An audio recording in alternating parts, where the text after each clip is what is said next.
Assalamu alaikum. Barkanmu da sake saduwa. Kun saba ganin mu da shirin siyasa ba da gaba ba. Wannan karan mun bude muku sabon shafi na zantawa da jaruman mu mawaka da 'yan fina-finan Hausa.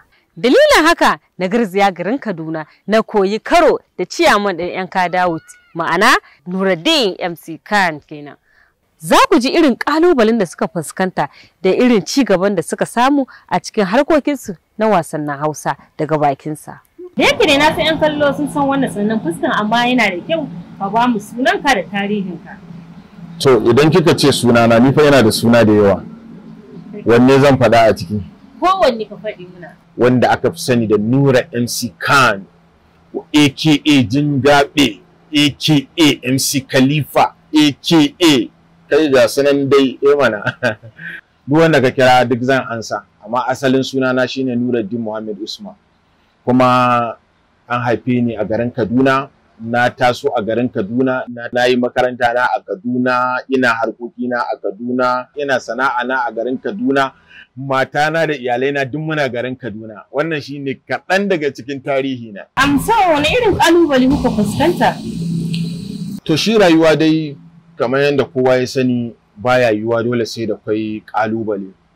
Kuma so da yawa maganin da za ka magance ƙalubale shine focus. Ka yi addu'a sannan kai focus.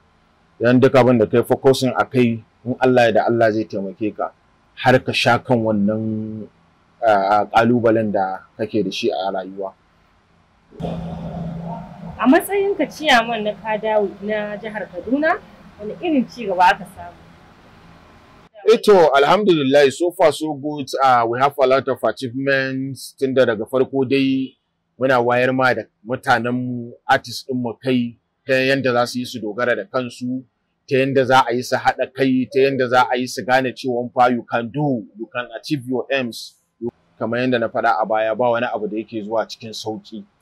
A ƙungiyar Kadawut Entertainers Association na jihar Kaduna mun samu ci gaba, saboda a yaushe akwai wani rana na musamman da muka ajiye domin tunawa da 'yan uwanmu wanda Allah ya musu rasuwa, wanda a lokacin akan zauna a tare a yi musu addu'o'i, kuma tana da iyalansu wanda za a iya ba su gudunmawa, da wasu abubuwa makamantan haka. A matsayinka na fitaccen ɗan wasan Hausa, domin na san 'yan kallo suna son su san wani fanni ne ka fi ƙwarewa a cikin harkar fina-finan Hausa. To a gaskiyar magana dai, duk wanda ya sanni ne a matsayin actor, ina nufin jarumi, amma kuma ina da kamfani na da nake producing film. Fina-finai da yawa za ku gani a ƙarƙashin kamfanin nake yi, sai dai ba sunana bane za a gani, saboda akwai amini na abokina Abubakar S Yaro, wato Yaros Khan, shine za ku gani a matsayin producer a wannan kamfanin. Saboda haka 'yan kallo, dala a wani ma bangare na fi ƙwarewa? Ok, ni na fi ƙwarewa ne a bangaren jarumta. Kun ji irin ƙalubalen da suka fuskanta da irin ci gaban da suka samu a cikin harkokinsu na wasan Hausa. Duka dai a nan muka kawo ƙarshen wannan shirin. Kamfanin Mulla ta ɗau nauyin wannan shirin, ba da umarni Sama'ila Usman Bayero, wato Sumaliti kenan. Sai ni mai gabatarwa Fatima Muhammad Karishma. Ku kasance da mu a mako mai zuwa domin jin ci gaban shirin.